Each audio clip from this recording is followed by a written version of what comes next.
in case there are any questions pertaining to the chapter that we did yesterday, which was use of generative AI, please feel free to ask.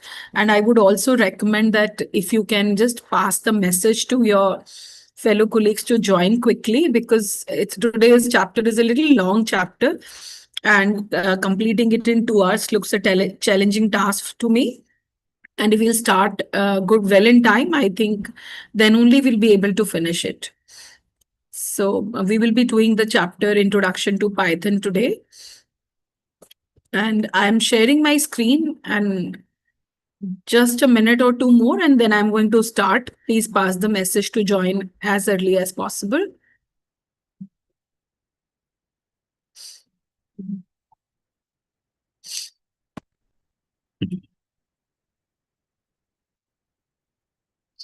So this is the chapter that we are doing, Introduction to Python.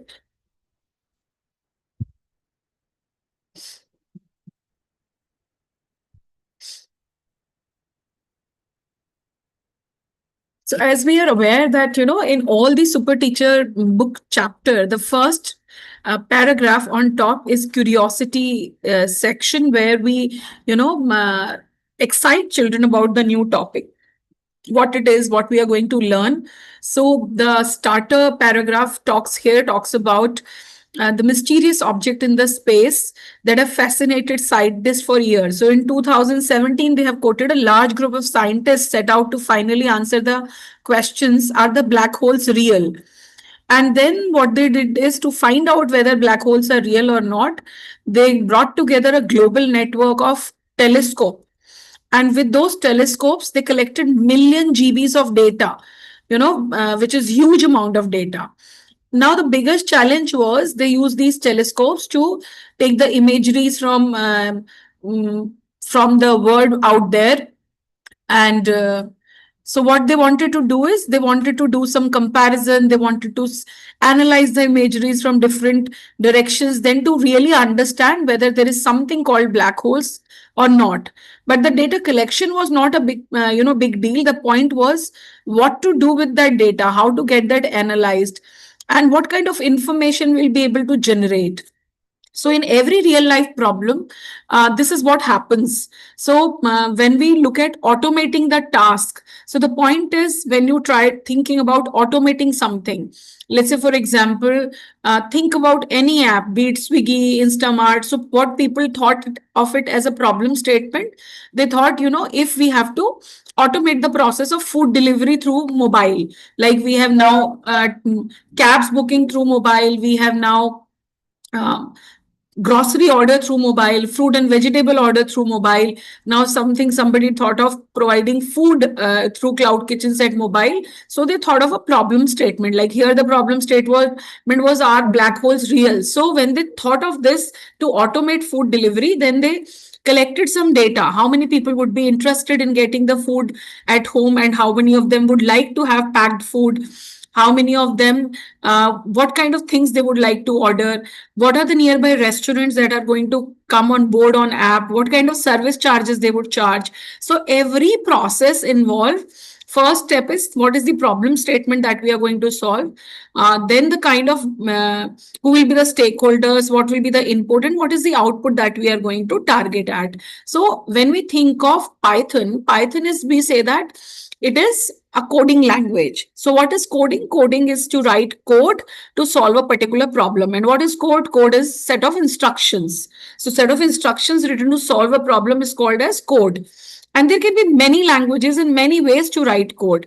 Today, we even don't need to write a code. You just give a command to AI, and generative AI will generate the code for you. But the point is, what is our problem statement? What do we want to do? That is still human centric. So human knows what problem is to be solved. So other day I was discussing with my son, he works with Uber. So he was telling that it is not difficult to do a project nowadays. So anyone with the help of an AI can get the your code faster, your divs get approved faster, debugging faster. But the problem in their domain is innovation. So who is bringing a new feature to app? what is the project that what is the problem that you want to solve that still the Uber users are facing? How can we, how can you bring something new as compared to your competitors? How can you reduce the cost of operations? How can you reduce the cost of, user interface simplification? How can you reduce the cost of hosting of data on cloud? Those are the kind of problem statements that they have. So coding is not just about writing the piece of code. It is about computational thinking. You have to think that if this particular problem is being computerized, then how are we going to solve it? What would be the input parameters? What is the output that we are expecting? So chapter talks all about it. Chapter talks about algorithm. So we all understand that algorithm is a process of step-by-step solution to a problem, which is written more in English than any language. Having said that, algorithm, how to write the algorithm, what are the good examples of good algorithms, that all we are going to see in the chapter. So taking the curiosity factor forward in this chapter, when you spoke to children about what are black holes, so the scientists collected this data. Now what do they have to do with the data, and how the information will emerge out of data? That whole process require writing of a program to study data and then bring out meaningful piece of information, and this is called coding. And Python is one of the beautiful language that allows us to write these pieces of codes. So that's where you introduce Python. And then there are different kind of editors and platforms using which you could run Python. And then there is language specific discussion about how to use variables, what are data types, what are operators in Python. So I'm sure you all are computer science teachers, and you would be knowing that how these terminologies function in different kind of languages. We will still be going through these very quickly. I'm sure as computer science faculties, we are aware of what are variables, what are loops, what are conditional construct, but how they work in Python is something that I will specifically focus on. So this beautiful piece of information talks about examples. It says the world is full of wonders. So what are those wonders? We see that we can see I can check my ECG on my smartwatch. I need not to go to a doctor. I can check weather. I can predict humidity. The cars can drive by themselves. We have smart homes to adjust temperature, lighting, everything. Then you have, you can do virtual field trips. So you can explore historical landmarks. You can, sitting in your room, you can understand the complex structures of building. We can do virtual field trips to the places which we can never afford to go in real life.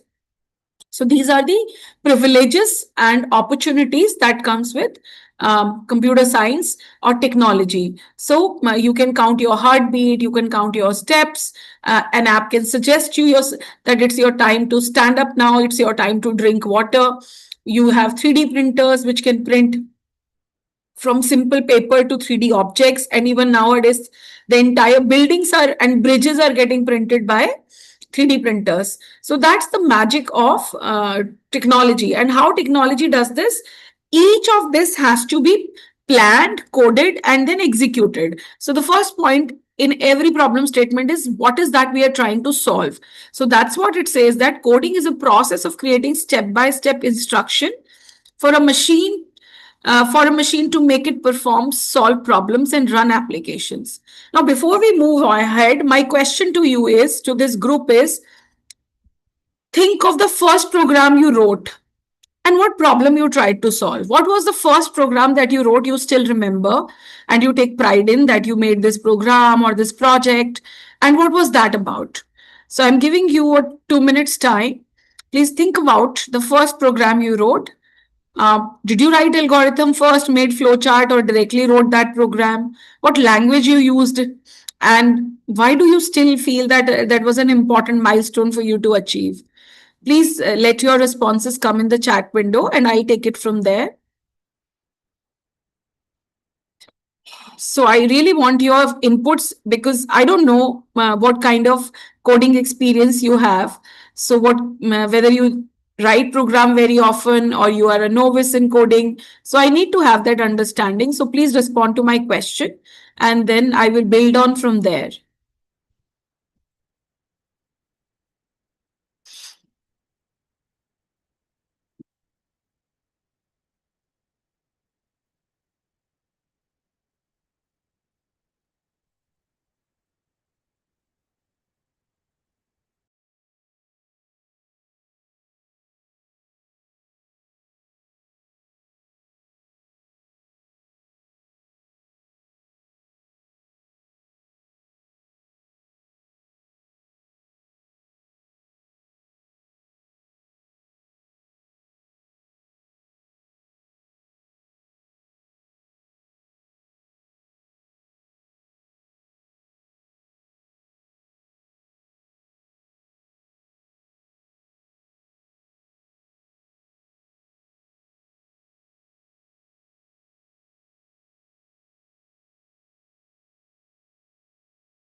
Okay, for everyone's convene, I have typed my question in the chat window.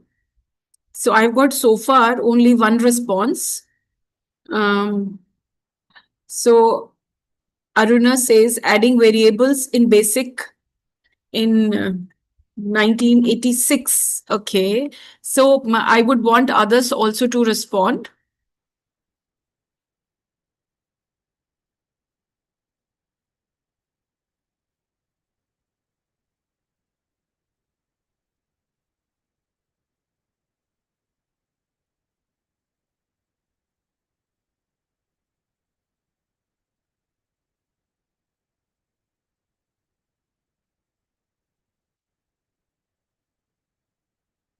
Okay. So I'm not sure why people are not responding. I hope you have access to chat window. So in the interest of time, I will move forward. So I told you that these are the beautiful opportunities that are created by with the help of technology. Now, these are incredible innovations, and these are made possible only by one thing, which is coding. If we think about 6 months back, a year back, maybe, today I say that, as I already told you, that one need not to code. Generative AI can generate the code for you. But imagine a year back, when the problems were to be solved, people used to write the codes by themselves. So for example, if today I open ChatGPT and I say that I want to show my students 5 ways to write a program to accept a number and check whether it is prime number or not. Or maybe I say instead of 5, multiple ways, so that let or not in Python. Give me a documented program. Give me documented code, because I want comment entries to be there. So it says that's a great idea, showing multiple ways to solve the same problem. So first one is with loop. It's easy to understand, but not sufficient for large numbers. Then this is in first one, we checked number from 1 till every number. Like for example, if 7 has to be checked as a prime number, so I'm checking by dividing that number 7 by every number from 2 to 6. Here I'm dividing it by half. So we all know the reason. Third method is square root optimization method. Fourth method is using a function. And if your children have done recursion in class 12th, I would preferably do it with recursion. So these are what I'm trying to tell you is this option was not available with us 1 year back. Now, the pace with which Gen AI has evolved and it is now doing coding for us. Yes, coding can be, done by, instead of a programmer, can be done by a machine also. So the importance of learning code, I would say, is not undermined. We have to teach them coding. But the problem is, with these children having access to all these AI engines, are not really interested to learn the syntax. That is absolutely okay. So when we earlier, our emphasis was a lot on teaching them syntax. But now, if they don't know the syntax, it's absolutely fine. They should know the logic. So our focus more than syntax has to be shifted towards logic. So logic, no AI will think for them. AI se kya karana hai? I told you yesterday also. Tell them that you have got an intern by your side, but what that intern should do, that is your call. So that is why our focus is to be developing algorithmic thinking. That's a process of breaking up a bigger task into smaller steps and then organizing those smaller steps logically to arrive at a solution. That is known as algorithm. Right. So I'll just, okay. So everybody says that they have done coding at some point of time. That's good. Now, for example, they're saying that you have a simple problem that you want to send a message to your friend through WhatsApp. Now, what are the 3 steps involved in that? Open WhatsApp on your phone, select the content you want to send the message, type the message and press the button send. So these are the steps involved in doing this particular task. So this is the algorithm, step-by-step solution to a problem. Now, all the programmers don't do very big things. They first write algorithm. So they first write algorithm, and the algorithm is a step-by-step solution to a problem, and then they try to convert those steps into code, which uh, a programming language can understand, execute, and programmer at the end of the day is able to generate it as a piece of program. So it says every programmer before he starts write the code for an app, a website, or a game. First starts with algorithm. Here it can be algorithm, and at times I've seen people start with flowchart also. So flowchart and algorithms both are pre-coding tools. So before you actually jump into coding, you write the steps to solution, and that's very crucial. So there is something called system development life cycle, about which there is nothing mentioned here. But as teachers, when I would start teaching them coding, I would always emphasize on the importance of algorithm and flowchart, for the simple reason, I've seen still a company is working for me to develop an LMS. So what they do, they don't directly jump into making the code. What they do, they come up with algorithms, they come up with Figma designs, they come up with step-by-step solution to the problem. And once we approve their Figma designs, once we approve the solution flow, then they start to code. So this is very important that our children learn these steps of computational thinking, that before directly jumping into writing code, they should first make algorithm, flowchart, dry run it, test it with somebody. For example, if you have asked them to make a project for their board exams or class 9 project to be submitted, tell them that before actually making your project, first write the algorithm, write the problem statement, get the algorithm approved from me that yes, this is the way I want your the output to come. Once it is approved, then you jump into coding part, and that will take them to places in life and teach them documentation skills, that when they write the code, they must put necessary comments, because code has to be read friendly. Anyone who picks up that code should be able to read through it and understand what's happening. So now they have given two more examples. Like, for example, before, the programmer who developed this app, Swiggy and Zomato, they did not directly, made the app. They first identified the problem statement. Then they tried to understand what they are trying to solve, what will be the input, what will be the output, and what will be the steps involved in moving from input to output. So हम बच्चों को 6th standard से IPO cycle पढ़ाते हैं, input process output. So that is the key and the crux of everything. What is our problem statement that we are trying to solve? That would be the output. What would be the input to this problem, and how the system would work? That's the process. And for the process part, we need to write the logical steps to achieve to the solution.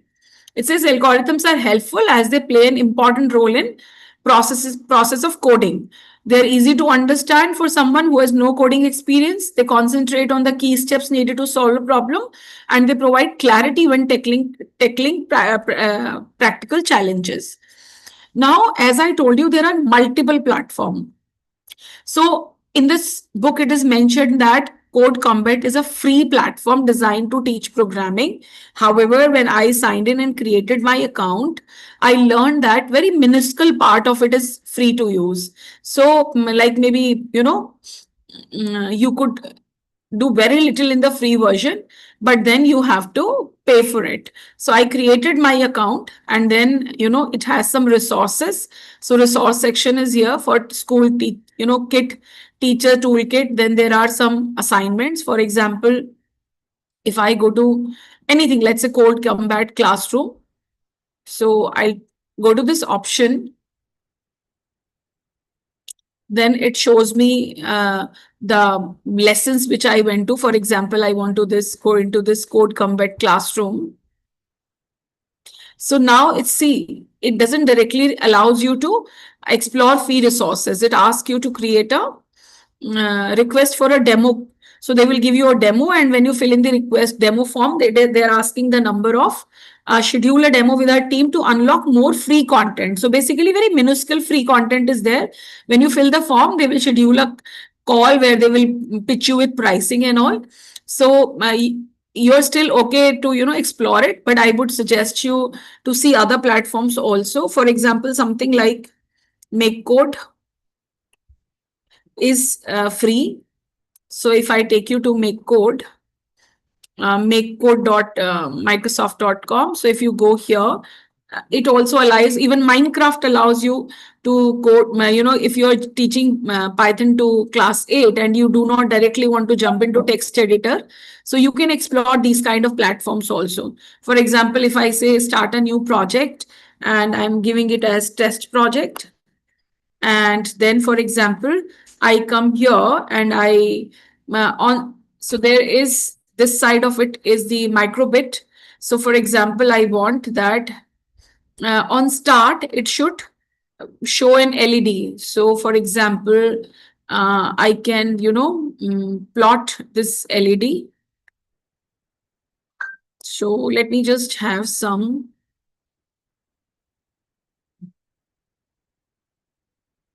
So I'm saying that on start, it should display a pattern of LEDs, something like this, maybe.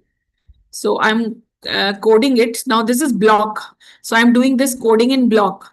But if I was to do it in and forever, I can say some music has to be on for forever. So I'll drag this play here. So on start, it should show an LED and then music should be on. So when I play this piece of code, so first let me just play it. So here on the melody, I can see melody. Then I can say done. So this is my code. Music will go on and LED will be showed once. So this is, I'll just remove it for the purpose of giving demo. Now what happens that this code is written in blocks. But if I want my children to learn how it will be done in Python, I can change the interface and this is in Python. So the basic code like basic show LED is a function which we have written and the function will print this on the screen. So whatever is on in triple quotes, that comes as it is on the screen. So that's why they put it in triple quotes. And there is a function forever. So it says that on forever, you have to pass music code. So that would come. So this is again a platform where you can teach children basics of Python. So try Code Combat if you get good licensing prices or freemium. Otherwise, Make Code is another option. So I just thought I'll show you so that when you are doing it with your children, you see the code. If you are not stuck with Code Combat and you have other options also to show them. Even Minecraft has now option to code in Python. Now this is some screenshot of Code Combat. So you can explore it. It is like some challenges and tasks are there. Even code.org provide these opportunities. So it's about coding using blocks.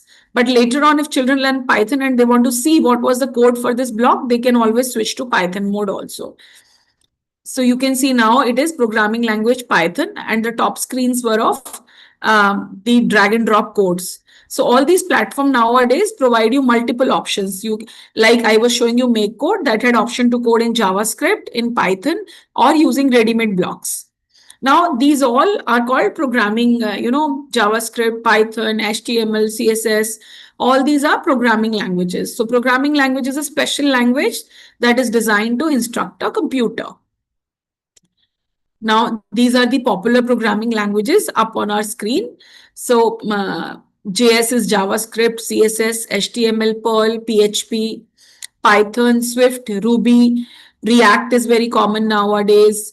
There are many programming languages which are new in the market now. In our times, we did C, we did Basic, we did COBOL, we did Fortran. So if I talk about myself, when I was in teaching in NIIT, I was teaching C++.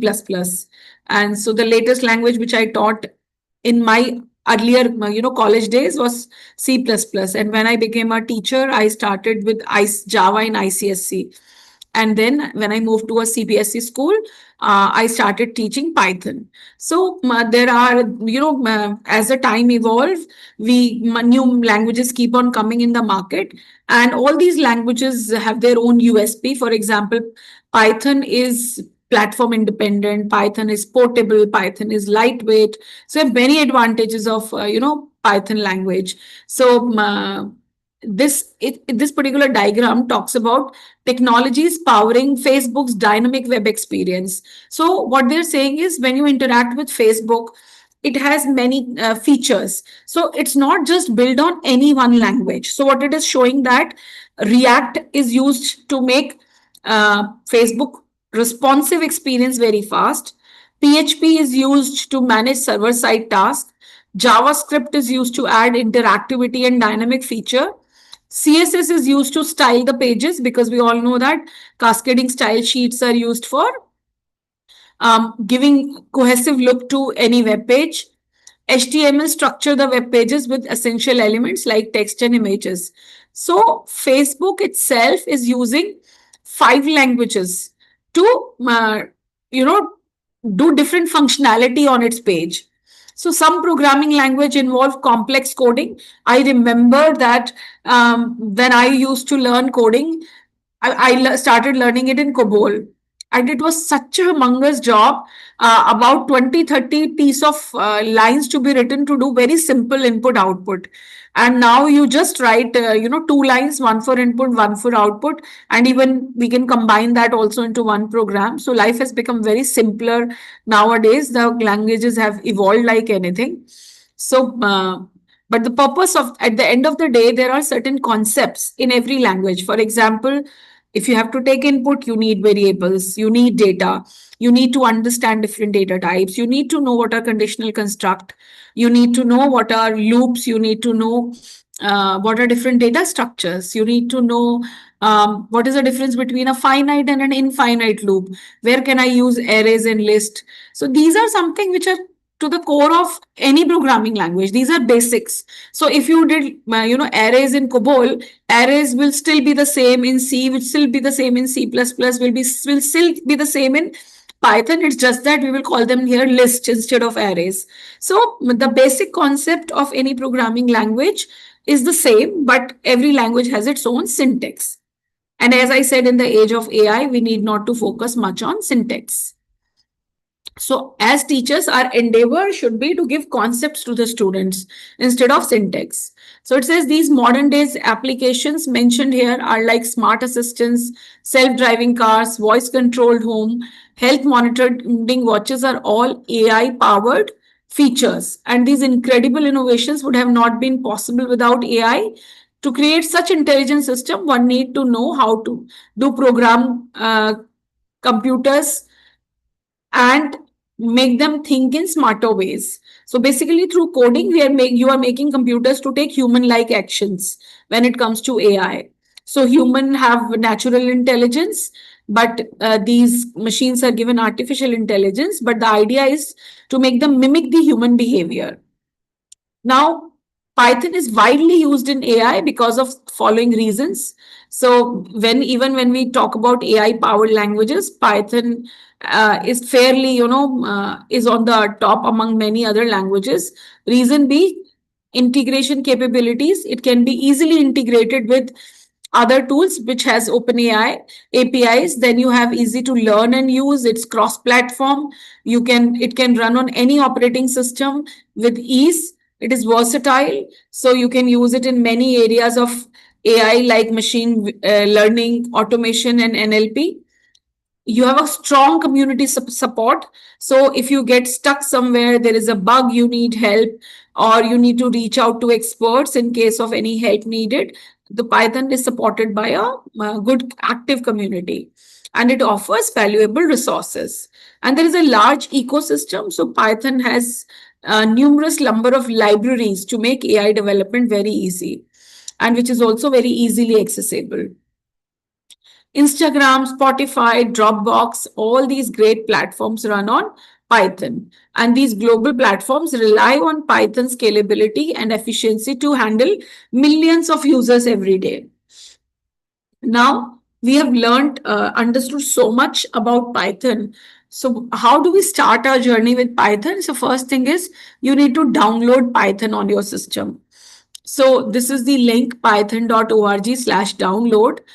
You can click here on download, or otherwise, if you have Windows Store on your computer, so you can open Microsoft Stores and you can search for Python, and then you can download Python on your system.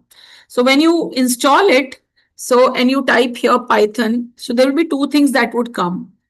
One is this Python app, and another is interactive development language environment, ideally. So these two icons will pop up in your side menu, your Windows menu. So there are two modes when you work in Python. One is called scripting mode. So in the scripting mode, I can give one command at a time. For example, if I am saying print hello,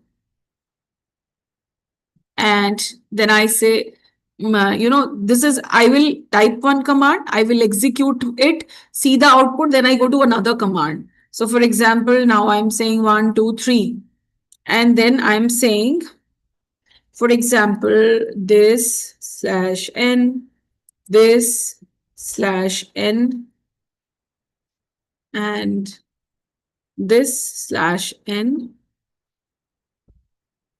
Okay, then I say 1, 2, 3. Now see, whatever I wrote, it came as it is.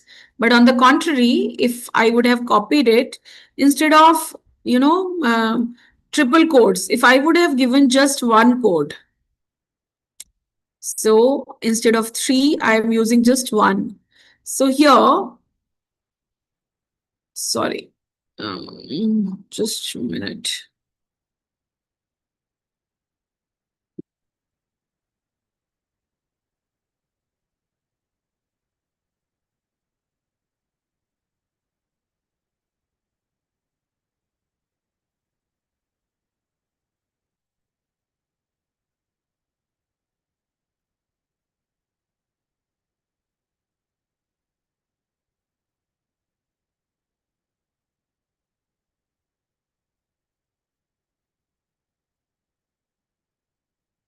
So basically, what I'm trying to say, I will just see whether I'm putting the incorrect backslash. So we were here. If you here, so you have to put this backslash. I think I was doing it right.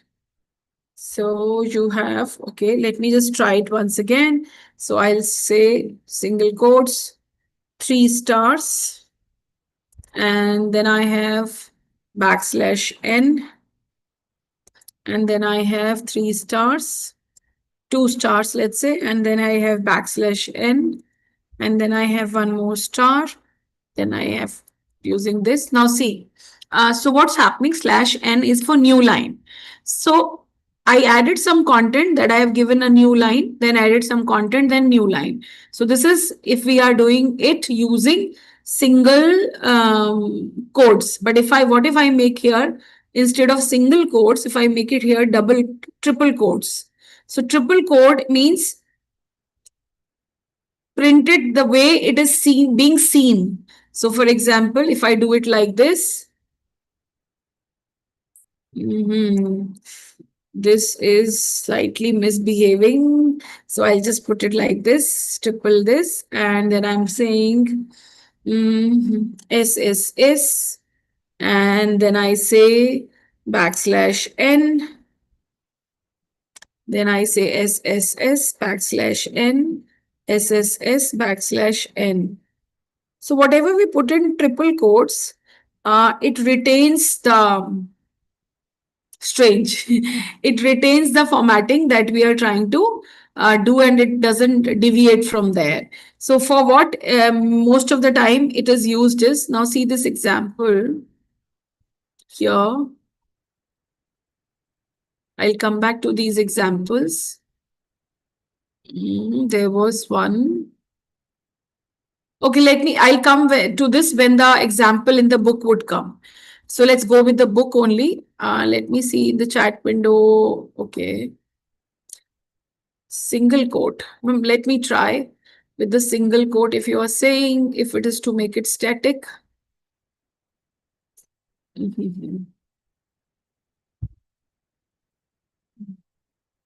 Okay. So ma'am is saying to try with single quote. Let me just try with single quote. So I'm writing Sonia, and then I'm writing slash n.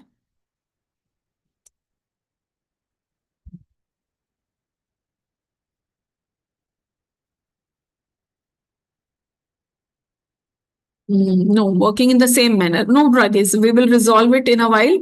Once we'll come to the 3 singles. You are saying 3 single. Okay. Thank you for that. Yeah, I got my mistake now. Thank you for pointing that out. Yeah, now I got it. Thank you so very much, ma'am. So this is no, still the doubt remains same. I'll come back to it with the chapter. Give me a minute. So this is starting with Python. First, let me make first point clear. There are two ways to work in Python. First is interactive mode and second is script mode. So this is script mode. You are, writing one piece of code, you are then executing and then you are going to the next piece. But if you want to write the whole program and then see the output, so then you have this interactive mode. So I'll go to file, new file. I'll write the entire code in this file. For example, here I write. So I'll now try to write it in all possible ways. So for example, here we are writing hello and then we are writing \n and we are writing hello. And we want to see the difference in the output in each case. So we are doing it like this. Then we have print and then we are saying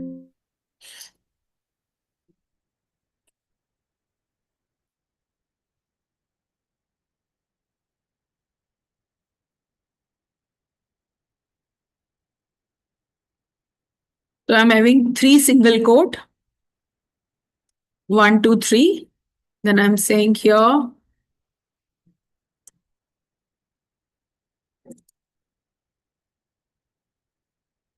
E L L O.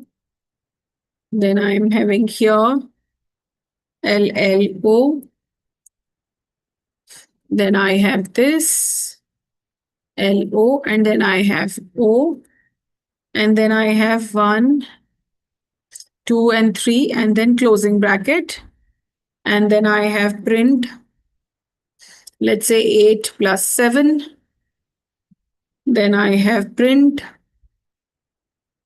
8 plus 7. I want to see output of each one of these.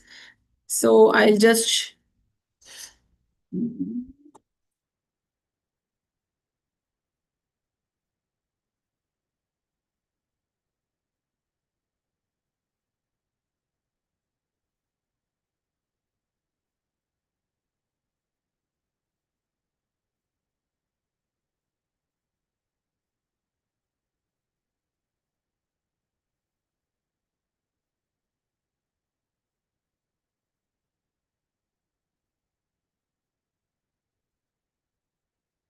okay. So I've written this program and I will first save this. So I'll say save. And I'm going to save it to my system. I'll make a new folder, Python. And I'll save it in this folder with the name P1. Now I run this program. So for the first one, see here, HELO, first one, let's type match with this one. So I'll show you which error is coming, why I did purposely something to show you. Now look at this one, print hello /n hello. So first hello got printed, /n took it to the next line, and then second hello got printed. In the second one, in 3 triple quotes, what we did, we said hello. So first hello, full hello came, and then the spacing, which is from the left edge, this much space is visible in the output also. Then next, that's actually the purpose of triple quotes. Otherwise, if you do not put triple quotes and you just put single quote, so I was missing this point earlier while I was giving you demo. If अगर आपको ऐसा pattern print करना है तो maybe we teach it through coding, but in Python if you put 3 quotes, that means whatever is in the quotes that will come in the form of a pattern. So if you wanted to cover this gap, you could have managed that spacing here for it to look like a pattern. Now this first 8 plus 7 is 15. So both data types are numeric, doable. इसके बाद error क्यों आ गया? Because you are trying to add integer to a text. So we have to convert them into one type, and in between there is plus operator. So either I use str. So for example, I'll just try to show you this. So for example, if I write here, let's say I write here 8, and then I write here plus str, and then I write, let's say 7. Now see, it is converting it into string. So both are string data type. This is doable. That's why an error came. So this is an error thing statement. The statement after this is no problem because both are string. So if both are string, that is fine. If both are integers, that is fine. Now again, there will be an error here because this is again string and this is number. So you have to convert this number again to string. Now let me just run this program again. So if you run it without saving, it will prompt you to save it itself. Now see the output. First 8 plus 7 is 15. Then both are string, 87, then 78, then 78, and a single quote works like double quotes. So these are different variation. Now this particular mode where I wrote the whole program and then executed this is called interactive mode, because you are writing a whole program, and in this program I could give command for the user to give some input, and basis that I can generate some output. So when you have to write a big program, it is always advised to go in the interactive mode, open a new file and start writing the code. When you want to check single standalone commands, you can still work in the script mode. So there is scripting mode, there is interactive mode. These modes are both given here. It says when you run Python, when you download Python, it shows you an option in your start menu which says IDLE, that is Integrated Development and Learning Environment. Now you will see a Python window where you can run the code, save the code, and execute the code. It says we'll start with the simplest part. So I was giving you these examples of printing. We can give input, input can be processed, and then we get the output. So they're saying we will just start with the print command. So in print command, these examples are being given. So you have parenthesis, then you put in double quotes the text that you want to print. The print command is always in lowercase. Python is case sensitive, and the keywords has to be in small letters. So be mindful of that. And then you have here, let's see this command, print hello world. So this is a command which is printed here, and this is the output. So once you give the command, next line you get the output. The correct way of using a command is known as syntax. So if you make mistakes in syntax, your program will not get executed. Now here you see these are all wrong ways of doing it. Why these are wrong ways of doing it? Okay, I will not tell you why these are wrong ways. I want you to find out in the chat window why first, second, third are incorrect. Please start to write your answers. Why first will not work, why second will not work, and why third will not work. Look at everything very clearly. Look at the case, look at the brackets, look at the codes. So find out what is wrong with these examples. You can write A, B, C. तीनों में क्या गलती है? Please put it in the chat window. There are 31 people, at least 31 responses should come in the chat window. Okay, first capital, then double quotes are missing, and then curly braces. So curly braces should be replaced with the bracket. Perfect, Anjana ji, fine. Thank you, Anita ji. Thank you, Simna. So this is clear. Now let's move on to the next part of it. For displaying in multiple lines, as we were discussing, that either we could use \n to display in multiple lines. Like this is a long text. If you want to break it down, you can put /n to bring the text on the next line. Alternatively, you could use triple quotes also. The way you will put it, the same way it will come on the output window.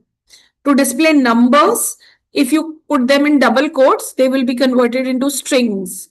So for example, it will print 8, 7, but these are string values. If you put in double quotes 8 plus 7, it will not print 8, 15. It will print 8 plus 7.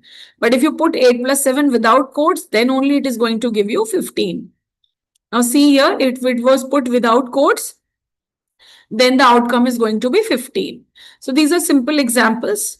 So find out the output of each of these statements. So can you tell me the output of these statements? We already did it. If you can quickly somebody type what would happen in first, what would happen in second, and what would happen in third.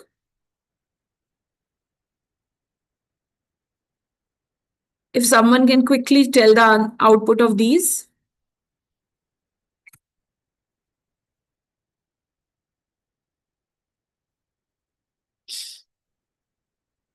Error 79. Perfect. So because you are trying to add string with numbers, so that's the error. Now for displaying text and number together, we can put a comma in between. For example, the number of planet on in the solar system is, and then comma and 8. So one piece of information that is to be printed here is text type. Another piece of information that is to be printed is number. So to combine number and text, we have used a comma. Now this brings us to the point that there can be multiple type of data that one needs to print. So while we are printing numeric data, we are printing text data. Later on, we will be printing Boolean data, which means yes or no. We will be printing real data, decimal numbers. So whatever you are printing, you need to be mindful what data type it is. For example, if I have to print numbers, I don't need quotes. In double quotes, we only need to print characters and strings. Other data types can be printed without double quotes or triple quotes, whatever. So we were discussing about two modes, scripting mode and interactive mode. Ideally is known as interactive mode. That's why when I wrote here Python on start menu, so two things have come up, Python and ideally. So ideally is always interactive mode. Python is, it opens the scripting mode where I can run one command at a time. So ideally is very important when there are errors in the program. It points out the line of code which is giving error. You fix those and then the program will move ahead. So if there are 7 lines in the program, so interpreter works in the backend and it interprets one line at a time and keep executing it. Like you saw in our Python program, which I wrote, if first 3 lines were correct, those got executed and then program gave error. If it would have been compiler, absolutely, then it will not run even a single line of code until unless you correct all the errors. So that's the difference between compiler and interpreter. Compiler compiles the whole program at a time, while in script mode, yes, we can write the multiple commands also, but when we talk about interactivity, for example, you want to write a full program, but then you want, for example, this is a program to accept, you show a menu, write a menu driven program, you take a choice and based on choice, you do something. So that kind of program need user input, and basis user input, you want to perform or run another piece of code. So those kind of things, interactive environment is better than the scripting mode. Definitely you can do anything that you do there in scripting mode also, but it is advised when you have a full program to execute, better to use interactive mode. Yes, in interactive also we can write single command. So definitely you could do that, because in the interface itself says, for example, I am here in interactive mode and I am saying here, for example, print. And let's say I say it here, my name is. So it will be able to execute that. Now, another interesting thing, why Python is, I'll give you one example. For example, you have x is equals to, let's say you have x is equals to 10 and you have y is equals to 8. And then you say print x comma y. So 10 and 8. Now you say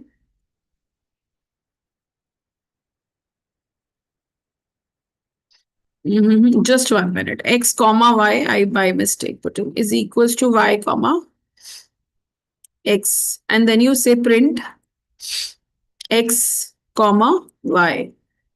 So the values are swapped. You need not to write the full program to accept two numbers and swap their values. It is as simple as you write x comma y is equals to y comma x. So Python makes your life easier in many ways. So, that is why it is very easy to use. Okay, I see somebody annotating on my screen.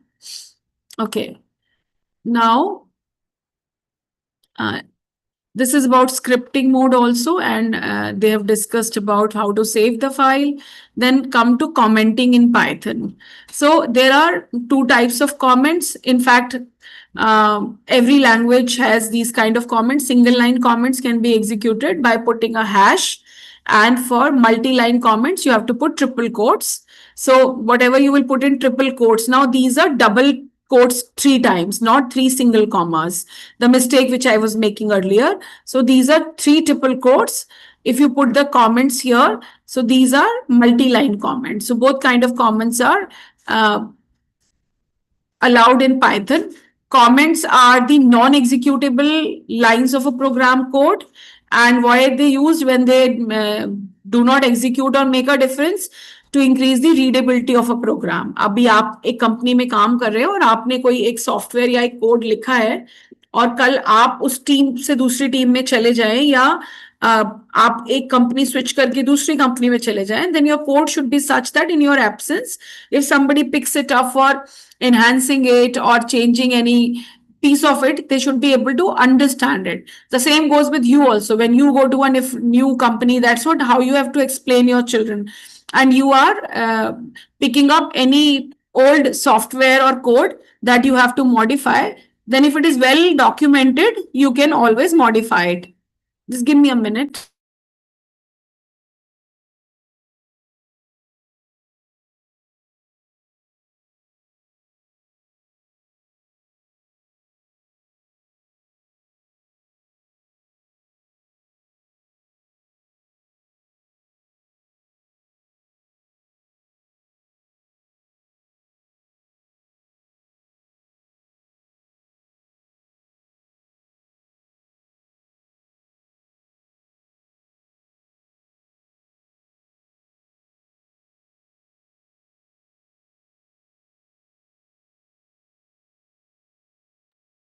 So, the importance of comments needs to be explained to the students. Then before we move on to variables and constants, I want to ask a question to you, that when you teach in the class, what do you do first? Do you tell them about data types first?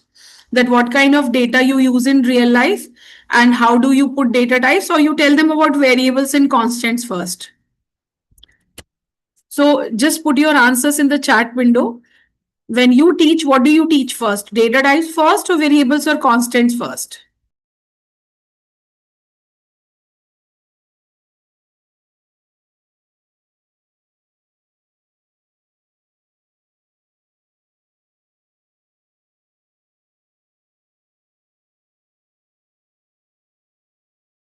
Okay, so there are mixed opinions. Some are saying you will teach data type first. So I am also, while I was reading this chapter, I also preferred, teaching data type first, for a simple reason that when we, know what kind of data is there and what kind of data is kept constant, then we will be able to explain them the difference. For example, I tell them that this is my name. So I have written here, let's say my name, then I'm supposed writing my age. So girls never tell their correct age. So I'm also writing any figure, then address, for example, Delhi, and then I have weight. So then, I'm putting some random data, then you have height.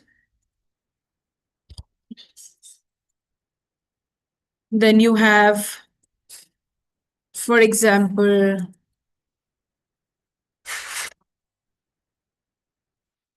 and let's say after that you have picture. So this is so it. Now, when I usually give this kind of examples, when I ask them this, what is this kind of data? It has only alphabets. So we call this type of data as text or string data. I could put one more because Python doesn't differentiate between character and string. So it's basically string only. Otherwise, you could have asked as, gender, and we could have said that M for male and F for female. So this is, if you tell them this is character, but Python recognizes everything as a string, which is group of characters. So this is integer. This is again, we tell them that this is string or text. Text and string are synonym.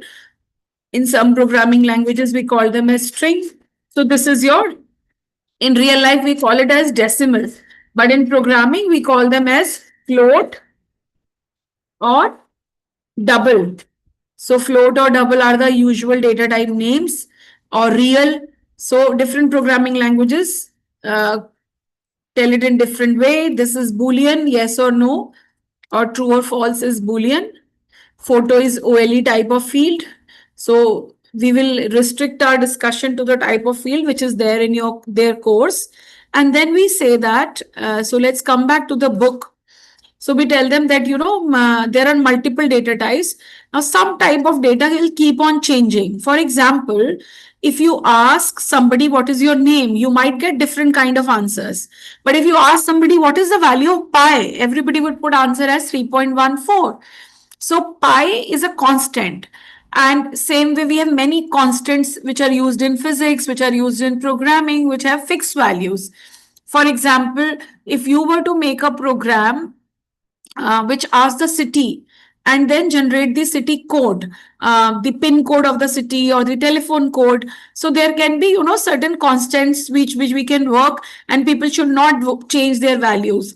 So then I tell them the difference between a variable and a constant. So constants are fixed value that remain unchanged during the program. And variables are placeholders which stores the data temporarily and their value keeps on changing. So then we come to the term called variable and constant. Then we say this is a fact which is being given in the book. Python is older than Google. It was created in 1991 while Google was founded in 1998. Then variables in Python. So then we are saying that as in a game, we have scores and score keep on changing. So score is a beautiful example to tell them about what is a variable. So it's a counting variable where the value keep on changing. So for example, if score is equals to 0, then score is the name of the variable and 0 is the initial value and this is operator. So in this single statement, we have, now before this, in this chapter, they have not used a term which is called tokens. I'm not sure whether you use it or not. When I teach them this part, before even data types, I tell them about tokens. So when I talk to them about tokens, I tell them about identifiers. I tell them about variables. I tell them about operators.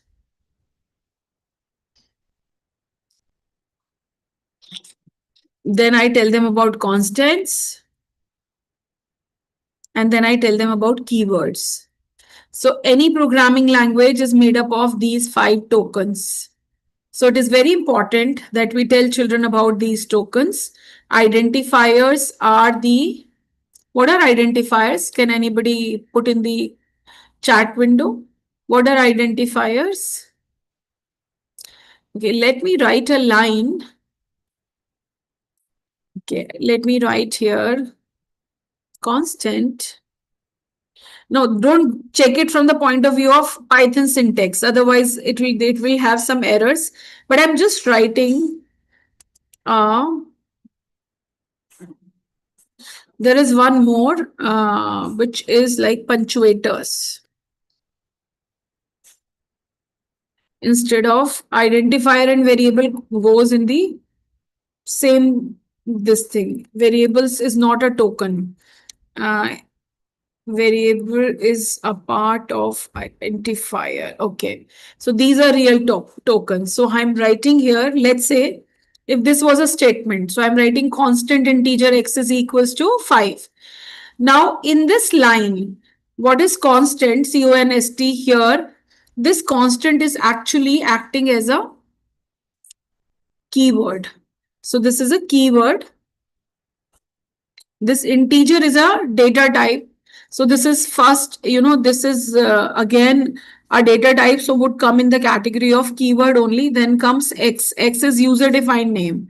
And user defined names are identifier, be it function name, variable name, program name, any user defined name given to variables, arrays, and I would say standardized definition would be any user defined name given to parts of programs is called identifier. Equals to is your operator and semicolon is your punctuator. So any program is made up of identifier, operator, constants, keyword, and punctuator. So it is not necessary that you find all of them in the same program. It may happen, means in a same statement in a program तो आपको ये सब मिल जाएंगे, लेकिन एक command के अंदर ये सब हो ऐसा कोई जरूरी नहीं है. लाइक फॉर एग्जाम्पल अभी मैंने ये जो स्टेटमेंट लिखा था इसके अंदर ऑपरेटर मिला, पंचुएटर मिला, आइडेंटिफायर मिल गया, यस, कीवर्ड मिल गया, yes, and 5 is a numeric constant. So yes, 5 is this statement, we could find all of this, but it's not necessary that you would find in every command all of this. But in a particular program, you will find all of these. So any program is made up of tokens, which are identifier, operator, constant, keyword, and punctuators. Now coming back to what chapter is saying, it is talking about in the next step, the operator. So operator is again one of the type of a token. So here score is a variable name, which is an identifier, because identifier are the names given to parts of program. This 0 is a numeric constant. So this is the initial value here. But if you look at my definition of tokens, this will be counted as a constant value, numeric constant. Now, upon assigning value, which is stored in a variable, when you display it, for example, if you are saying number is equals to 10, and if you print number, that value will be printed. Same way, we can make multiple kind of variables. And for example, if you see here, it says number is equals to 10. And then you are saying print number. So number is being printed as 10. Now you change the value of number to 11. And then you are saying print number. So value is being updated. Then you are saying number is equals to 101. So again, the value of number is updated. And when you are printing it, it is becoming 101. So now they have given another question, create the following variables and display their values. Now, if I start to create by these names, there will be one problem. For example, if I use the first variable as marks, so let's say I'm writing here,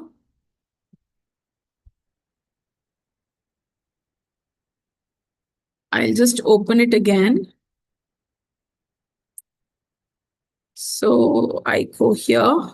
For example, I say name is equals to whatever was given. So I print the name. Then I have age. Then there was grade. So for example, if grade is ABCD, I'll put it like this. Then there was roll number. Now, if I put like this, roll space number, the way it was given in the pic here, roll space number, then there will be error because the variable name spaces are not allowed. So you have to write roll underscore number is equals to whatever is the value. So we have to tell the rules of creating variable names to our students. So any variable names cannot be created using a keyword. It must begin with a letter or an underscore. Variable name can only contain capital A to Z, small a to Z, 0 to 9 or underscore as a character. Spaces are not allowed. Reserved Python words cannot be taken as variable names. Variable names are case sensitive. So for example, if I write here, speed is equals to 10, and then I make another variable and I write speed is equals to 23, and then I write s is equals to speed plus speed, and then I say print s. So you would see it will take the values differently. So two variables where s is capital, s is small, they are differently treated. Right? So, okay. Now, moving ahead. So this is an exercise to say which are the valid Python names. I would want you to just put the name of valid variables in the chat window. Whichever is valid, please put their names in the chat window.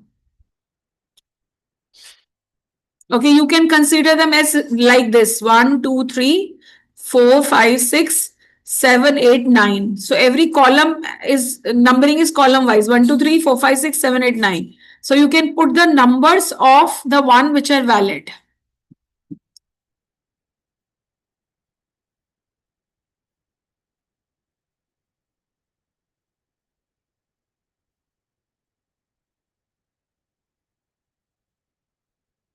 One is valid.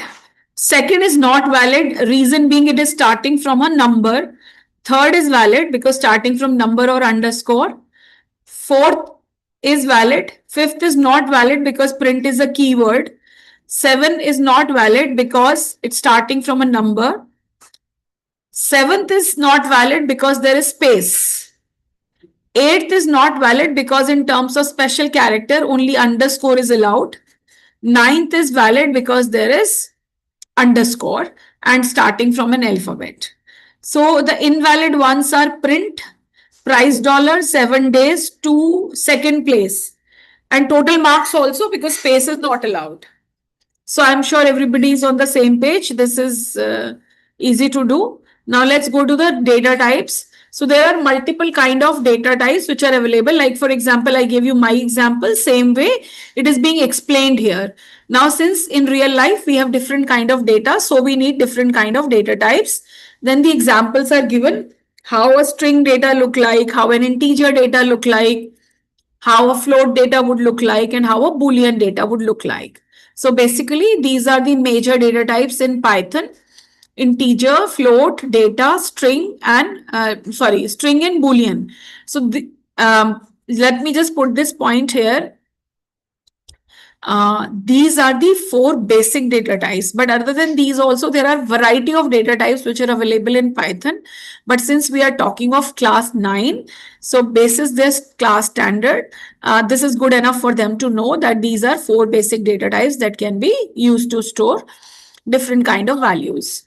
Now coming to, while writing a program, if you forget the type of variable, it can be retrieved by type function. Okay, this is something interesting.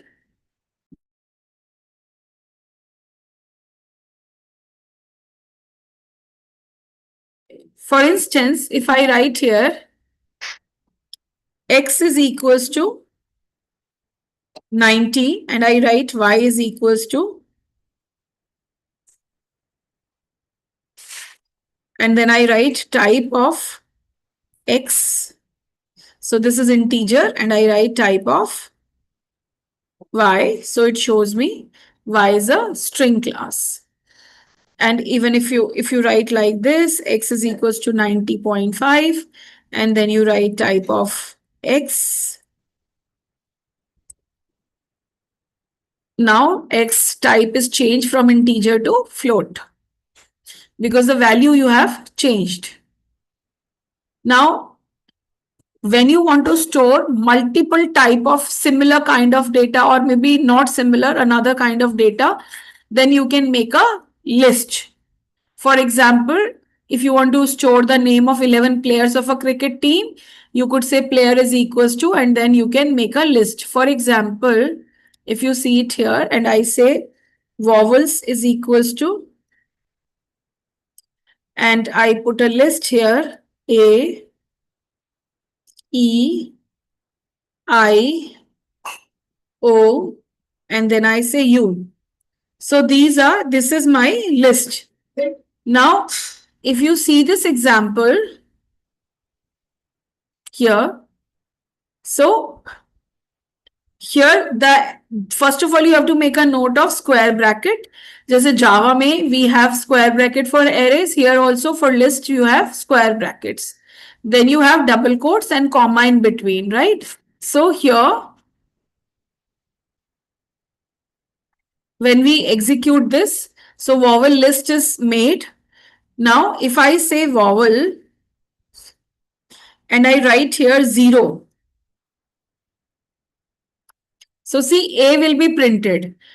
But there is a slight difference in the indexing feature in Python and in other programming language. So just to make you that clear how it works here, I'll just give you one example. Okay, let me remove this annotation. For example, if you have this array, which I just not made with the name vowels, and I come here and I say insert table, and I put 2 rows here, A, E, I, O, U. So we have 5 vowels. So I'll write here A, E, I, O, and U. Now this is array vowels, list vowels. So we all know that the array index starts from 0. So this element it has 0 position, first position, second position, third position, fourth position. Now if I come here, every element here also has a negative index. For example, look at this. So you have 4 values. Then these, another advantage, I'll come to this. First, let me explain indexing. So this is 0, 1, 2, 3, 4. But there can be negative indexes also. How the negative indexes work? How many elements are there? 1, 2, 3, 4. So this is -4. This is -3, -2, -1. So let's go back to our example here. So this is 1, 2, 3, 4, 5 elements. So this is -5. This is -4. This is -3. This is -2. And this is -1. Now, if I go here on my screen and I say vowels, and I'm writing here 0, and I'm saying plus vowels, and I'm saying here -5. So it will print double A for me. Why? Because the element which is at 0 is same as what which is at -5. If you see my this thing here, 0 और -5 पर A ही है. A के 2 index हैं, एक positive index और एक negative index. I hope you can see this. Let me just increase the font size. Okay, so each element in the array A, E, I, O, U has a position which is called as index. So positive index move from 0 onwards, and negative index is that you count the elements. Counting is 5, so it will start from -5, -4, -3, -2, and -1. It's like this. Now, coming to the next part of it.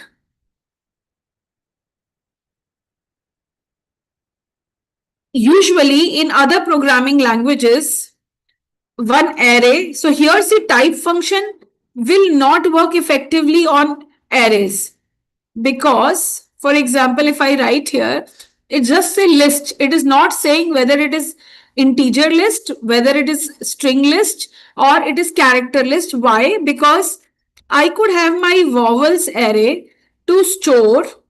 So for example, if I say vowels is equals to Sonia, comma, 12, comma, A, comma, 34.5, whatever, and comma, yes. Now, or maybe whatever you want, Boolean or string. Now, if I say type vowel, it will again say it is a list. So, because your list can hold multiple type of data. If you were working on this concept in any other programming language like C++, C or Java, you would notice one list can hold one type of values only. Integer list cannot hold string values. But here lists are dynamic in nature. You can, in data type. So you can add any number of any type of data to the list. Now, for example, here, the list size is also dynamic. For example, if I say vowels, so I have a list called vowels and I say append and I say hello. And then I say vowels. So see, to my previous list content, hello is being appended towards the end, and that way I can increase the list size to any which way, and I can even delete and shrink the list size. So list here is dynamic in nature. However, in other programming languages, let's most of the time arrays are static, but here it is dynamic. I hope this part of list is clear to everyone. This indexing part, the role of bracket, index and printing list. Can you please give a thumbs up in the chat window if accessing list indexes part is clear?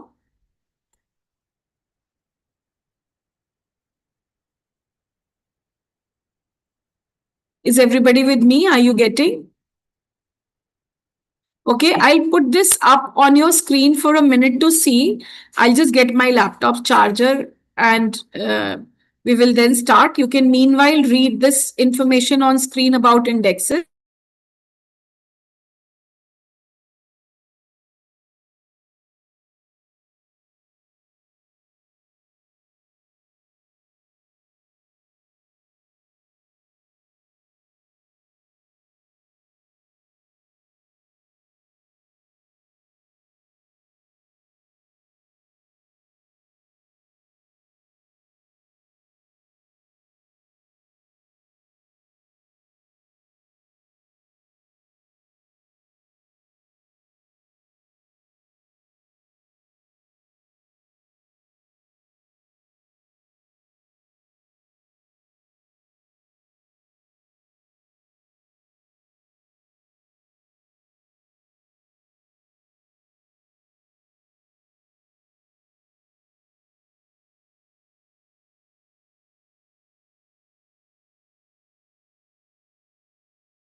Okay, let's move ahead and see more examples. Now there is something called slicing. Slicing a list means taking out a small range of values from a bigger list. Like in case of string, we call it as substring. Here in case of list, we call it as slicing. Now imagine if I had this list and I wanted to take out only I and O. So we are starting from which index? We are starting from second index. And then how many, up to what index I need to go?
Okay, sorry everyone. I dropped out of meeting and then I was not forced to share my screen. I'll quickly share it back and we will take it where we left. So we were discussing here this part that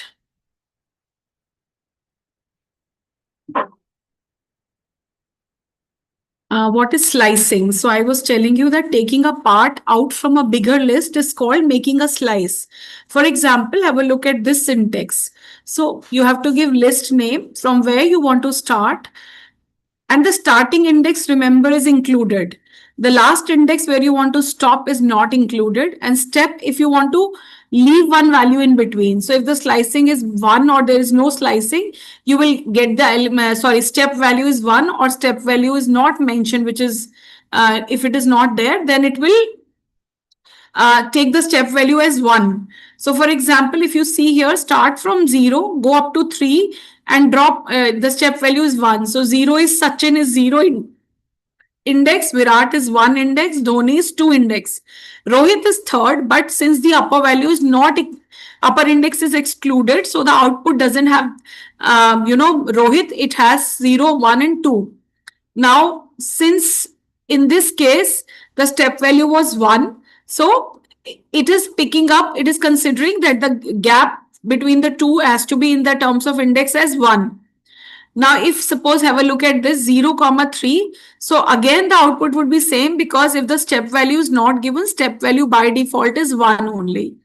Now moving to the next example where the step value is -1 and you are starting from the index -1. So when you are starting from index -1 and you are going to -5. Now here I would request you to recall this is 0, 1, 2, 3, 4, 5, 6, 7 and 8. So index 8. So it means Sachin is, if you count the number of values 4, 5, 6, 7, 8, 9 players. So Sachin is at -9 index, -8, -7, -6, -5. So -5 is this index, Ajinkya. But Ajinkya is -5 means upper limit. Upper limit will not be included. So leave that. Then you come to -4, Bumrah, then Yuvraj, then Suresh, and then Gautam. Because we are starting from -1, so Gautam is -1, -1, -2, -3, -4. We have left -5. And since the value was -1 skip value, that's why we started from the back side. And we then moved towards the from right to left instead from left to right. So this is how the indexes work and how the slicing work. These are now some important function of list. So if you want to find out the length, you could say just length and within bracket list name. I showed you append on the Python editor. So we can append a value. If, for example, the list initially had 3 names and you wanted to append one more, you could append. Extend means you can extend, for example, here Sachin, Virat and Dhoni. There were 3 names and then player 2 had Yuvraj and Gambhir. So if you want player 1 and 2 to be extended, it will add all elements of one list to another. So the players list now has player 2 also as its element. Now I just want to show you one thing. Okay, for example, this would be interesting to see. Okay, let me just come here. Say, for example, you have L1, list 1, and list 1 has 1, 2, 3. So I'm writing here list 1 is equals to 1, 2, 3. Then I have list 2, which is equals to 4, 5, 4, 5, let's say. Then I have L3. L3 is again 4, 5, let's say. Now I say L1 dot append and I say L2. Then I say print L1, right? So you see how it is being added. When you have appended another list to L1, it is being added like this. So 1, 2, 3 are individual element, then a list. So the entire list is being appended inside one list. So this is list inside list. However, if L was 1, 2, 3, I'm redefining L now because L1 has changed. So I'm redefining L1. It's 1, 2, 3. Now I say L1 dot extends. Instead of append, I am saying extends L2. Sorry, wrong bracket I used. 1 minute. List L1. So this is L1. Extend hoga, I think, not extends. Yes, extend. And then I say L2. And then I say print L1. Now you see L2 will not be added as a list. The elements of L2 are being pulled out and they are being part of now L1. They are extending these elements. They are extending the list as a part of list elements. I would say make a note of this line when we append and make a note of this line when we extend. Now, can somebody put it in the chat window, the difference between append and extend? I've shown you with example. It would be good to put in words. If you all can put in your words, what have you understood that difference between append and extend? By the way, this is a very important question from board point of view also. Difference between append and extend. Can somebody put it in words?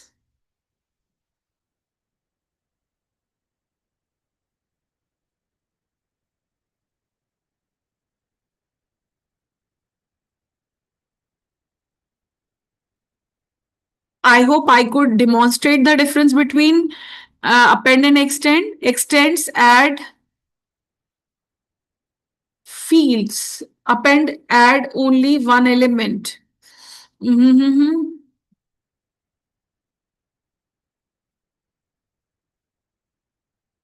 So basically the point is when you are appending, it is taking that piece of information. Okay, let me give another example. For example, L1 is equals to, let's say 1, 2, 3. Right? And L2 is equals to A, B, C, D. Take it this way, A, B, C.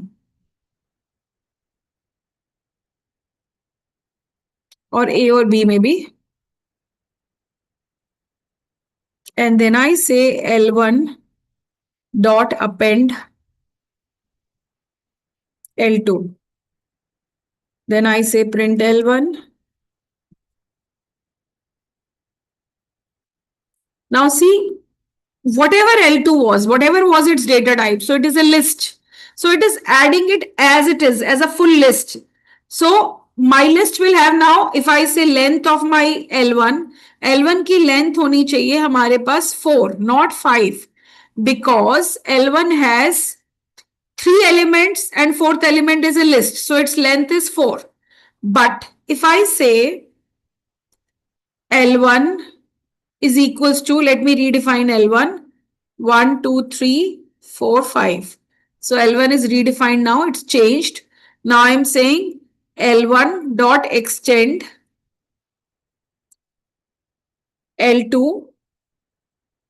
And now if I print L1, the elements of L2 has become part of L1. And now if I say length of, अब अगर हम length निकालेंगे L1 की, तो L1 की length 5 आएगी ना कि 6 आएगी.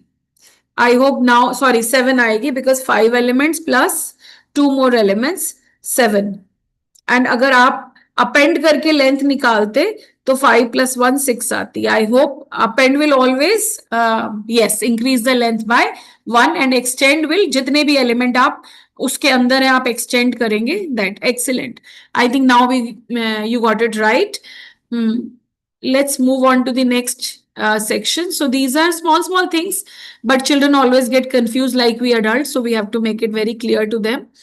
Inserts an element at a specific index, removes the first occurrence of a value. For example, अगर list में विराट 5 बार होगा तो उसकी first occurrence वो remove करेगा. Pop always removes an element which is, removes an element from the top. और आपको, I'm so sorry, pop removes one element, but you have to give its index. For example, here players dot pop 2. So इसका index क्या है 2 का? धोनी का index 2 है, 0 1 2. So it will remove it from this index. अगर आप index नहीं देंगे तो by default जो first element होगा उसको pop करेगा. Then you have sort, sorts the list in ascending order. And then you have reverse the list. Then it returns, index function returns the first occurrence of a number.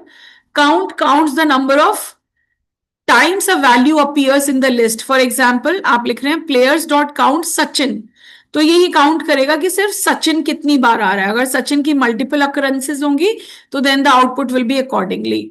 Copy is use to create the copy of a list. For example, आप लिख रहे हैं cricketers is equal to players dot copy. So players list में जो values हैं वो cricketers में copy हो जाएंगे. Remove all the element from the list, it clears the list, and then the length of list will become 0. Pop removes one element, clear removes all the elements. Max, find out the maximum from the list, but make sure that it works only with numeric values. You can't have a multi-data type list and then you're putting max on it. It works with numeric list. Min also works with purely numeric list. Find out the minimum. Sum also works on numeric list. However, these figure could have been float or real numbers, but it works on numeric list. When I say numeric means real numbers as well as whole numbers. Now there are some more functions which are being given in this chapter. So far we were talking about, getting the output with the help of print. But if there is no input, how the output would come?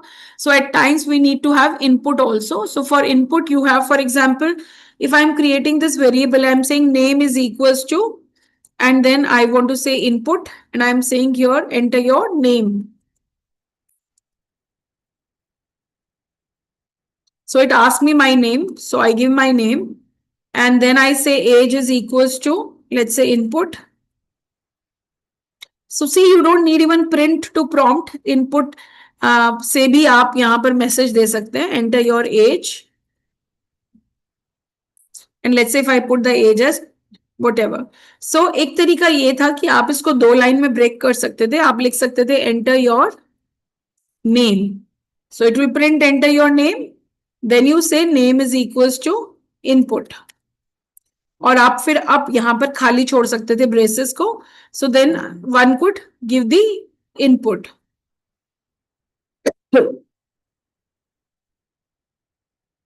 And then you could, let's say, print name. So whatever has gone into these variables, you could print those names. So you can have a message or you could leave it blank also. So now it says many data. This is I think, assignment question. When you sign up, it asks your name, first name. So you can ask the students to make a program like this. So the code is given like here. Enter title, enter name, enter surname, and then you are printing all of it together. So this is the code for that. This is the Python program written to accept first. Enter the name of your first friend, enter the name of second friend, and then you are printing friend 1 and 2 are best friend. Now this is called concatenation. For example, if I say I'm taking here number 1. So I'm writing number 1 is equals to input, and I'm saying here, give me first number. And then I'm saying number 1 is this, and then I'm saying number 2 is equals to input, and then I say give me second number. And then suppose I enter the second number as 34. Then now I want to print that number 1 is this, number 2 is this, and their total is this. So I'm saying number 1 is, so this was a numeric value. I put it in quotes. Then I write here number 1. Then I again put a comma and I say number 2 is, I close the quotes, then I put number 2 outside the quotes, and then I write, and their sum is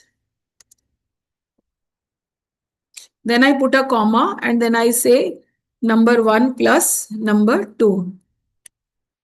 So see the output, it says number 1 is 12, number 2 is 34, and their sum, sorry, and their sum is 46. So if I just show you here.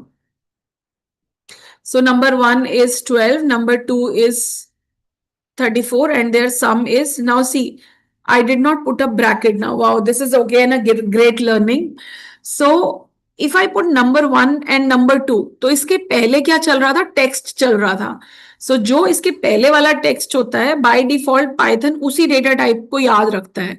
यहाँ पर text था तो हमने यहाँ पर अगर ये bracket नहीं लगाए तो ये इसके आगे आने वाले डेटा टाइप को भी टेक्स्ट ही ले लेगा. इसीलिए व्हाट इट डज, 12 प्लस 34 करने की बजाय 1 2 3 4 कॉन्कैटिनेट कर दिया टेक्स्ट समझ के. तो we have to break the monotony. This is number, then text number, and here we have to, if we want their sum, so we have to write, just 1 minute, again I moved up something, एक bracket. मेरा number 1 कहाँ गया? I have taken input in NO1, so I would write it here.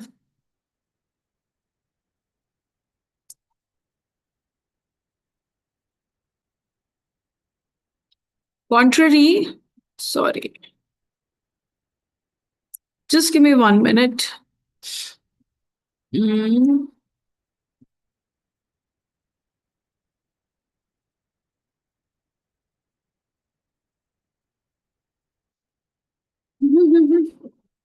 Am I doing any typing error?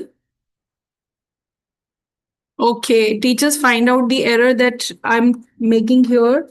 Help me out to debug this. Number 1, number 2 is this, and their sum is int of 1 2 3 4, number 1 plus number 2. Okay.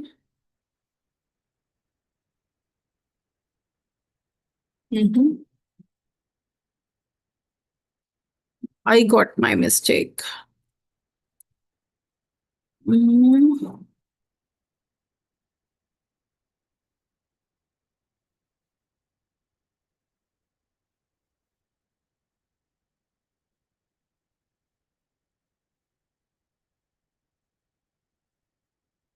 I would say इतना confusion करने से बच्चों को अच्छा है कि हम एक वेरिएबल सम में पहले सम निकाल लें and then we print sum here.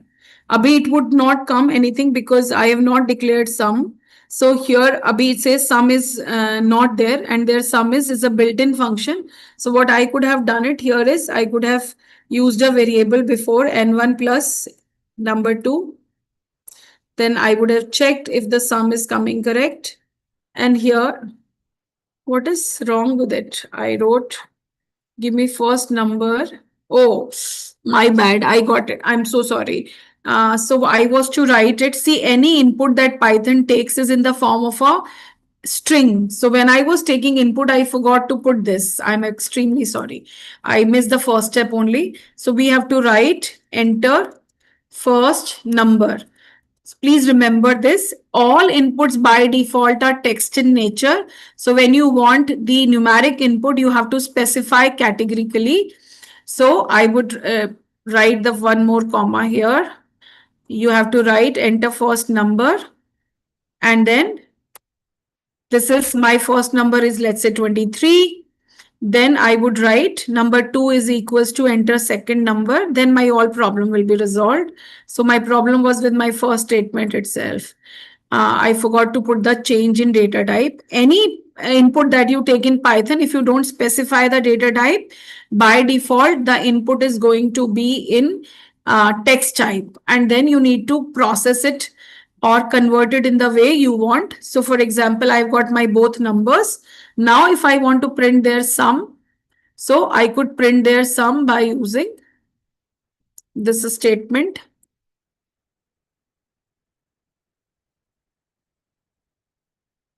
Just let me remove the bracket here, now not needed.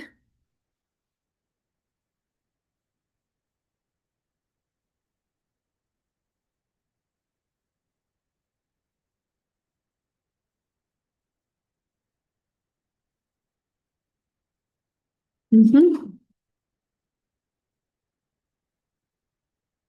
Okay, let me write simple only. Print the sum is,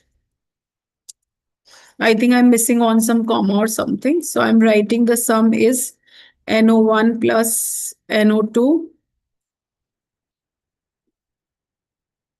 Mm-hmm.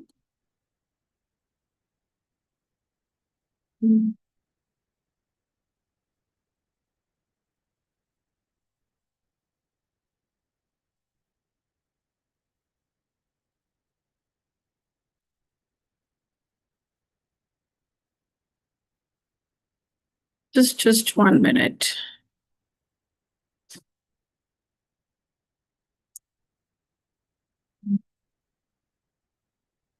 Am I giving space by mistake? Oh, I got my error. I wrote 0 and 1. So I'm sure you all have understood. I'm making 0 and 1 mistake in typing, and I think that's not a major problem. So here you can see num1 plus num2. I was messing up with 0 and O.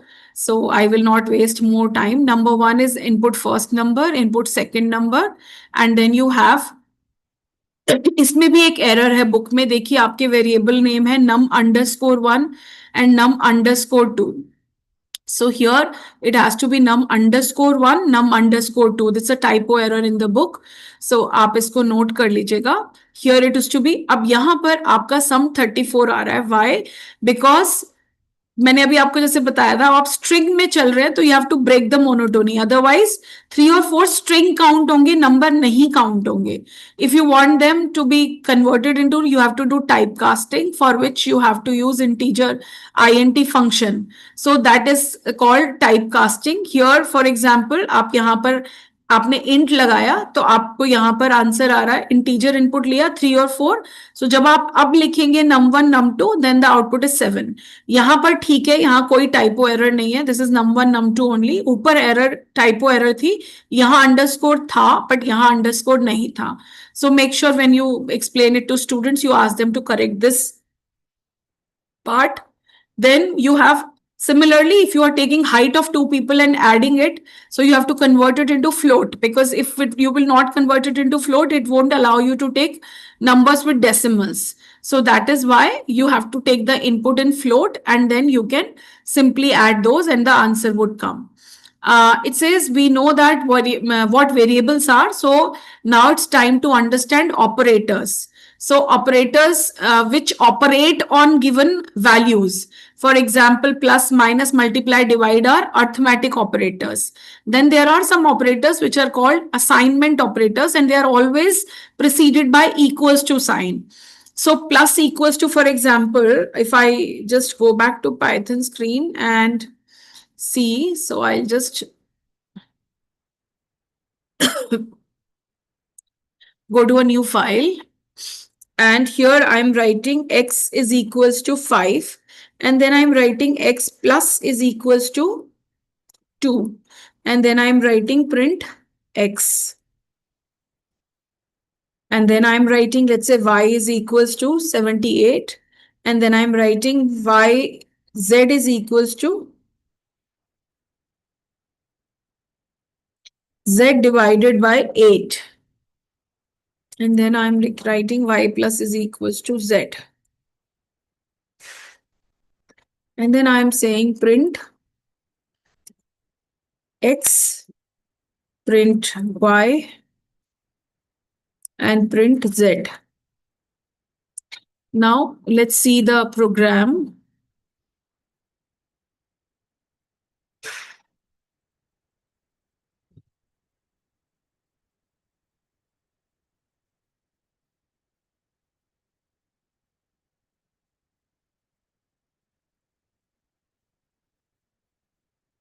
Here I wanted to print z. So I'll run the program.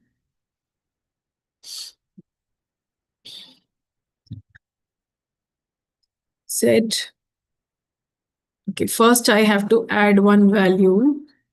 Z is equals to, let's say, 100. So now let's match the input with the output.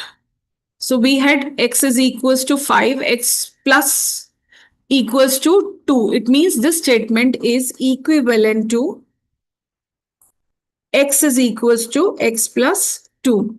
So this is called as shortened assignment operator. X plus is equals to 2 means x is equals to x plus 2. Same way, you have this y is equals to 78, z is equals to 100. Now we are dividing 100 by 8. So when you divided 100 by 8, so if you divide 100 by 8, it should be how much? So see, if you divide, if I go to calculator here, so this is also interesting to know there are two signs of divide in Python. So if you have it here, and if I say 100 divided by 8, this is 12.5, right? We have here 12.5 and then y is equals to y plus z, which means, so I'm writing it here, this is going to be 12.5. We are saying y is equals to y plus z. So our y was 78, 78 plus 12.5, which makes it 90.5. So this is going to be 90.5.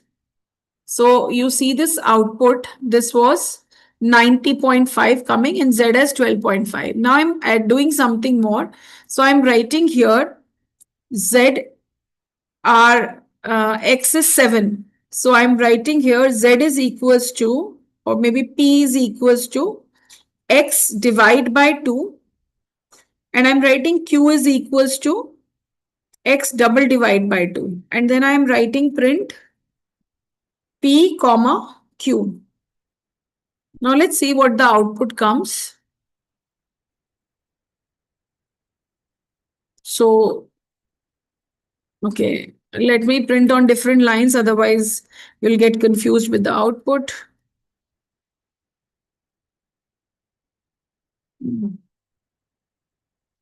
Now see, we understood till here. When I'm doing x is equals to, there was one single divide and there was one double divide. So if you see my program here, first one is x is equals to x by 2. So when you do x by 2, it is normal division.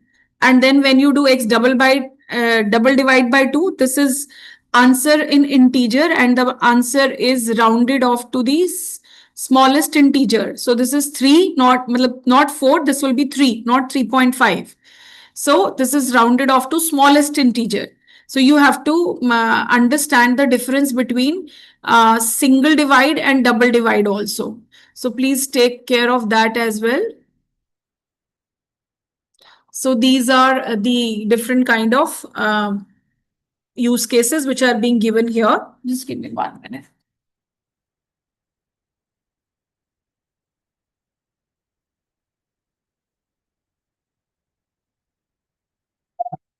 Now, here there are different kind of operators which are we discussed: plus, minus, divide, multiply. Then this one is for remainder. This one is for finding the quotient when performing division. For example, 9 divided by 2 is 4. I just showed you, you can take it this from this example as well. Then double star is to find the power exponent also. So 7 double power 3, 7 into 7 into 7. So this is exponential sign. This is for finding quotient. This is for finding the remainder. This is for normal division. So these are the outcomes which are being given.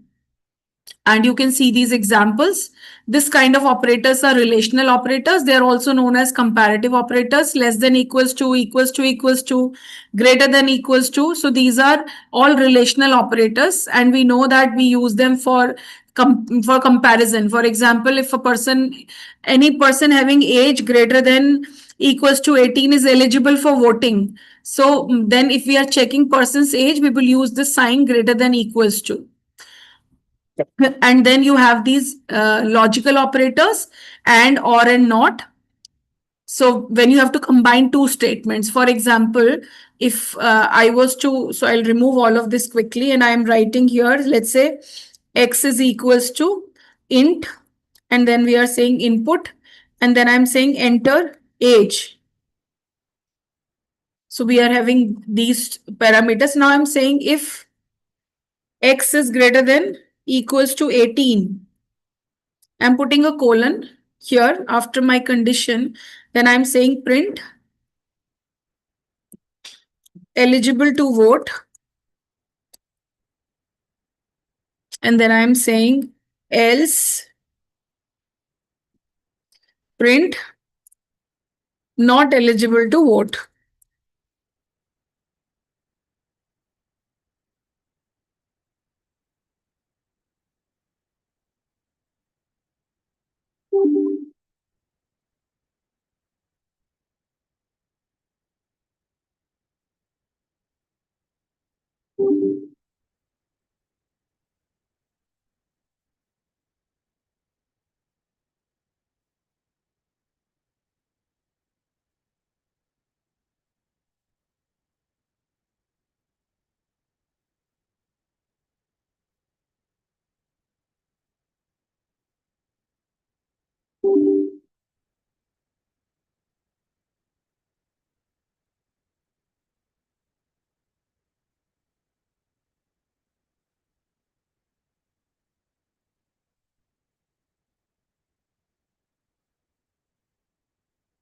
This is what happens when you use ChatGPT and you start forgetting your syntaxes.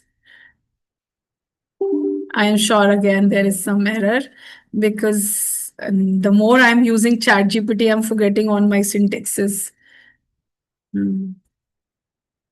Okay. Mm.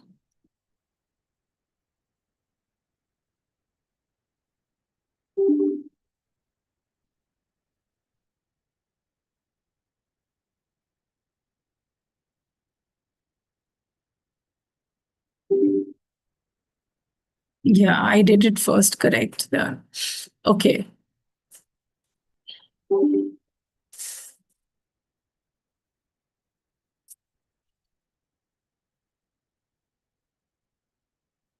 Now, if I enter my condition here as while we are running, enter age, for example, if I say 19 or even 18, so it says eligible to vote. Now, for example, if there are two conditions to vote, first is your age and then is your, uh, you know, mm, you are asking nationality. So let's say you want to ask about nationality. I'm denoting it with N, and we are saying here as input, and we are saying enter nationality, and we are storing it in the variable N.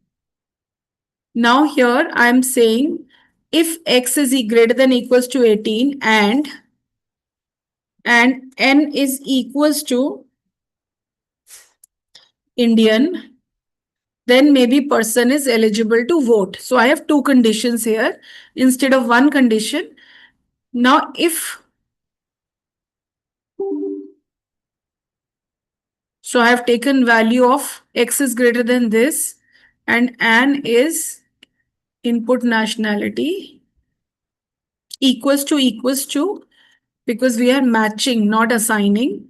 So double, we have to use double equals to. For example, I am saying my age is now 19, but nationality is not Indian. So I am saying Canadian, let's say. So it says not eligible to vote. So and is used when both conditions have to be true. So these are logical operator. When at least one condition has to be true, you would use or. Not is just opposite of the statement. Then there are some projects which are being given here. So you can check these projects. Next part of it is if else. I just showed you if else. What condition, if you have to deal with conditions, you would go for if else condition. And last part of the chapter is about loops. So there are two kind of loops which are being given. One is for loop and another is while loop. Now, what is the difference between if else statement is if you have multiple statements to be checked, like we just now did. Why we put colon? Because whatever you put after colon, that is associated with if. And then if you have an action for else, same way you go for else. Now, loop is the last part of this chapter. When you want something to be done again and again, for example, if I want to print somebody's name, somebody's age, time. So for example, if I am saying here, let's say first example of this is, for example, for you say for I in range, let's say start with 1 to X. जितनी किसी की as है उतनी बार मुझे उसकी nationality print करानी है. So and I से print N, right? So I run this.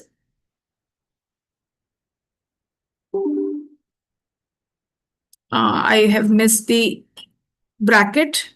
So it has to be 1 comma X.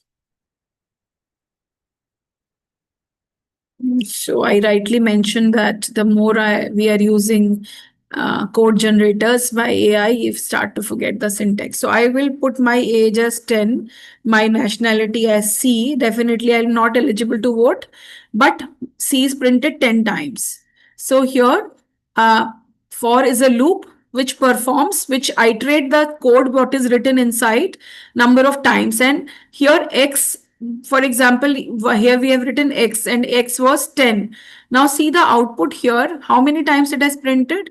Has it printed 10 times or 9 times? 1, 2, 3, 4, 5, 6, 7, 8, 9. So I purposely wanted to show you because the upper limit is not included when you run the loop. So it is 9 times it will print. If you have to print 10 times, you would put 1 plus X, or you would start the loop from 0. So if you start from 0 to 10, then it will be 0 to 9, and again it will become 10. So remember that the upper limit is not included. So these are the syntax of for loop. For loop is called as an entry control loop. Sorry, there are two types of loops. Let me just first give you the concept. There are two types of loops. For loop is, yes, entry control loop, and while loop is also your entry control loop. But in other programming languages, there are some loops like in Java, if you have seen, there is a do while loop, which is not entry control loop, which is exit control loop. Means the program control would enter the loop without checking the testing condition. It would test it at the entry. While in for loop and while loop, the condition is first tested, and if the condition is true, then only the next cycle of loop is executed. So this is, you can see, for example, in for loop, if in range you put step counter. So after 1, the value would be 3, then 5. It is doing a counting of skipping of 2, 2. Here it is doing skipping a counting of 3, 3. This is also a way of printing patterns. Negative counters decreases the value. And then there are examples of that if you want to print your name a multiple number of times, as I showed you here. Now if you see, the starting range is not given. It's not saying 1 to 4, but it's saying 4. So if one parameter is given, that is the upper limit. So it would run from 0, 1, 2, 3, 4. This is the number of times. If the first parameter is not given, then it means it is the number of times you have to print the run the loop. Similarly, another kind of loop is while loop. In while loop, you give condition here, and basis this condition, whatever has to be executed, those statements are to be put in inside the loop. So this is your while loop. And that's what was the last part of the chapter. The two kind of loops that they have explored. Loop inside loop is called nested loop, but there are not many examples given in the book, and also they are not prescribed as a part of class 9 syllabus. So it will be done as a part of class 10 syllabus. So that's why it's just single loop which are not in the course and not the nested loops. Last part of the chapter take you back to the concept of which you started earlier, that why coding is important. Then it is talking of the importance of data, and now Python, it is mentioning about the libraries of Python which are there to analyze data. So some NumPy, Pandas, TensorFlow, these are great libraries of Python which can be used to collect and analyze numerous amount of data. So we started with the question of how we will analyze data. These coding platforms have ready-made libraries that can be used. Now this paragraph is about the career scope which is there with Python. So Python has a very wide scope. From AI, data sciences to automation and careers like AI engineer, data scientist, software developer, ML expert. So all these are careers which are driven by around Python. And then this is the chapter recap. So it's basically about why coding, what is algorithm, what is computational thinking, why choose Python, how to use print command in interactive mode versus scripting mode, comments and then variables, and then different data types, list. Just if you read this line here, I would request you to check it. Interactive mode is one command at a time, while scripting mode is to write the whole script. I think I read it out other way around. Please correct this. Interactive mode is one command at a time, and scripting mode write the whole script and then executes. So please make a note of this. And this is what we did about list and all. And then these are exercises to be done with the students. So that's all about this chapter. Request you to go through it. And if there are any doubts, we can take it up tomorrow. If you have any question at this stage to ask, please unmute yourself and you can ask that.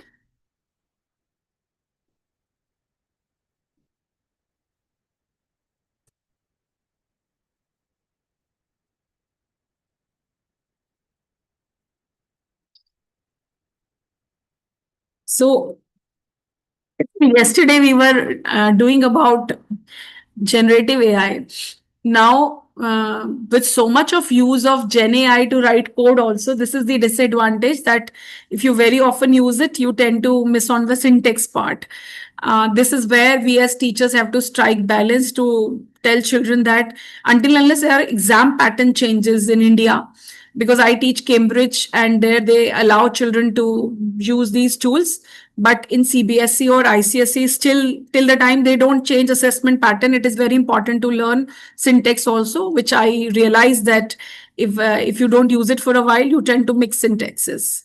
So that's a key learning for all of us, and that's the danger that AI is bringing in. Thank you everyone for joining. Thank you so much.